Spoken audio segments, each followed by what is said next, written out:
آپ کو مدرسے میں تقریباً آپ نے کتنی تعلیم حاصل کی ہے؟ بس تھوڑی بہت مدرسے میں تعلیم حاصل کی، علماء کی بہت خدمت کی، اور آپ کو 8-10 مہینے سے میں تقریباً سن رہا ہوں۔ جی سر، اوکے، میں آپ کی خدمت میں حاضر ہوں، ہاں کیا حکم ہے؟ ہاں میں 8-10 مہینے سے آپ کو سن رہا ہوں۔ پہلے تو آپ کو برداشت کر رہا تھا جب پہلے سن رہا تھا آپ کو، اس کے بعد جب آپ کا یہ سوال تھا کہ نبی پاک صلی اللہ علیہ وسلم نے امت کو ایسے نہیں چھوڑا ہے، صحیح ہے، تو اس سوال نے مجھے بہت بے قرار کر دیا، کیونکہ میرے ایک دوست ہیں، وہ بھی دیوبندی میرے دوست ہیں، وہ بھی میرے دوست ہیں، ان کی ایک شاپ ہے سبزی کی۔ جی سر، صحیح ہے، ہاں سبزی کی، تو وہ جب بھی میں اس کے ساتھ کہیں جاتا ہوں یا وہ میرے ساتھ چلتے ہیں تو وہ پہلے اس سبزی کے دکان پہ کسی کو بٹھاتے ہیں، اور بٹھاتے بھی اسی بندے کو ہیں جس کو سبزی کے ریٹ کا پتہ ہوتا ہے، مولی کا، گاجر کا، پھر چلتے ویسے جب اگر ان کو بندہ نہیں ملتا ہے تو وہ چلتے بھی نہیں ہیں۔ صحیح ہے، صحیح، تو بٹھاتے بھی اس کو ہیں۔ تو آپ کی جو باتیں میں نے سنی تو میری اسی باتوں نے نیند حرام کر دی نا، کہ نبی پاک صلی اللہ علیہ وسلم نے ایسے امت کو نہیں چھوڑا ہے۔ جب میرا دوست سبزی والے دکان کو ایسے نہیں چھوڑ رہا ہے تو نبی پاک نے واقعا ایسے کیسے چھوڑا ہوگا؟ زندہ باد، صحیح بات ہے۔ تو یہ باتیں، ان باتوں کے بعد میں نے آپ کو ریگولر سننا شروع کر دیا۔ ماشاء، تو میں نے اپنے علماء سے رابطے کیے تو انہوں نے مجھے صرف یہی جواب دیا کہ شیعہ کے ساتھ پہلے سے یہی ان کا موقف ہوتا تھا کہ شیعہ کے ساتھ بات کرنا بھی حرام ہے، ان کو سننا بھی حرام ہے، اور ان کے ساتھ کھانا پینا، اٹھنا بیٹھنا بھی حرام ہے۔ صحیح ہے، تو ابھی آپ کو میں 10 مہینے سے سن رہا ہوں، اور ہر لائیو آپ کی جو ہے نا سیشن میں 1 منٹ بھی مس نہیں کر رہا ہوں۔ صحیح، جی، میں آپ کو ایک تو حدیث دکھاؤں، میں جی آپ جی کو ایک حدیث جی دکھاتا ہوں، پھر آپ نے اپنی بات جاری رکھیں۔ یہ کتاب جی ہے جی البخاری، صحیح البخاری، عزیزوں ملاحظہ فرمائیے، صحیح البخاری، چاپ دار احیاء تراث العربی، چھپی ہے یہ کتاب سنہ 2001 میں۔ یہاں پر ملاحظہ فرمائیے، کتاب المغازی، کتاب المغازی، یہ باب غزوۃ مؤتہ، غزوہ مؤتہ کا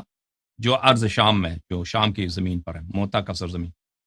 حدیث 4261،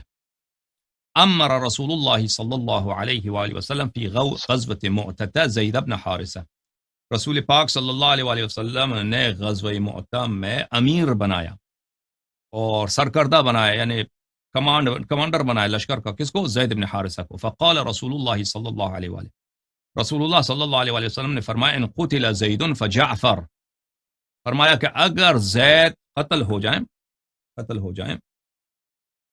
تو جعفر طیار علیہ السلام آپ کا امیر ہے۔ وَإِن قُتِلَ جَعْفَرٌ فَعَبْدُ اللَّهِ ابن رواحہ، اور اگر جعفر طیار علیہ السلام بھی شہید ہو جائیں تو آپ کا کمانڈر کون ہے؟ عبداللہ ابن رواحہ۔ اچھا، قال عبداللہ كنت فيهم في تلك الغزوة، عبداللہ ابن عمر کہتے ہیں میں اس جنگ میں تھا، فالتمسنا جعفر ابن ابی طالب فوجدناه في القتلى، ہم نے جعفر ابن ابی طالب علیہ السلام کو ڈھونڈا تو وہ شہید ہو چکے تھے۔ ووجدنا ما في جسدی 90 من طعنة ورمية، ہم نے دیکھا ان کے جسد مبارک پر، ہاں امیر المؤمنین علیہ السلام کا بھائی ہے، ہاں بڑا بھائی، تو بنی ہاشم کا غیرت ہے ان میں، تو ان کے جسد گرامی میں ہم نے دیکھا کہ 90 سے زیادہ زخم تھے، طعنتن تلوار کے زخم، ورمیتن اور تیر لگے تھے۔ سلام اللہ علیہ، اور میں شیعہ بھائیوں سے استدعا کرتا ہوں کہ جو لوگ زیارتوں پہ جاتے ہیں حتماً حضرت جعفر طیار علیہ السلام جو اردن میں مدفون ہیں ان کی زیارت حتماً کریں، یہ امیر المؤمنین علیہ السلام کا حق ہے، جعفر طیار کا حق ہے، اور وہ اہل بیت طاہرین علیہم الصلاۃ والسلام کے انہی خاندان میں سے ہیں، بنی ہاشم میں سے ہیں، اور اقارب رسول صلی اللہ علیہ وآلہ وسلم میں سے ہیں۔ ان کے زیارت کرتے ہوئے بالکل آپ کو وہاں پہ جو رنگ ابو محسوس ہوگا وہی جو نجف اشرف میں ہوتا ہے، اس میں سے کچھ ہلکا وہاں پہ وہی معنویت آپ کو ملے گا۔ تو کہنے کا مقصد ہے میرے بھائی کہ دیکھیں کہ رسول پاک صلی اللہ علیہ وآلہ وسلم جب ایک جنگ کے لیے بھیجا تھا تو اس میں بیان کیا تھا کہ سب سے پہلے زید ابن حارثہ، ان کے بعد جناب جعفر طیار، اور ان کے بعد عبداللہ ابن رواحہ، 3 مرحلے تک انہوں نے کمانڈز کی، انہوں نے معین کیا تھا کہ اگر ایک قتل ہو جائے تو کون کمانڈر ہے، دوسرا قتل ہو جائے تو کون کمانڈر ہے، اب جب رسول پاک صلی اللہ علیہ وآلہ وسلم دنیا سے ہمیشہ کے لیے جا رہے ہیں، تو اب جیسے آپ نے کہا کہ سبزی والا جو ہے وہ اپنے سبزی کی ریڑھی جو ہوتی ہے نا، اس کو بھی ویسے نہیں چھوڑ کے جاتا، کسی کو وہاں پہ لگا دیتا ہے جس کو سبزی کے نرخ کا، سبزی کے ریٹ کا پتہ ہو. تو بالکل بات آپ کی صحیح ہے. بسم اللہ کریں. جی جی، میرا سوال پہلا تو یہ تھا، تو آپ نے تقریباً اس کا ایک تو جواب دے دیا کہ آپ نے جو کہا تھا کہ حضرت ابو بکر اور حضرت عمر کو نبی پاک صلی اللہ علیہ وسلم نے زید بن حارثہ کی کمانڈ میں جنگ موتا پہ بھیجا. تو میں ایک یہ دیکھنا چاہتا تھا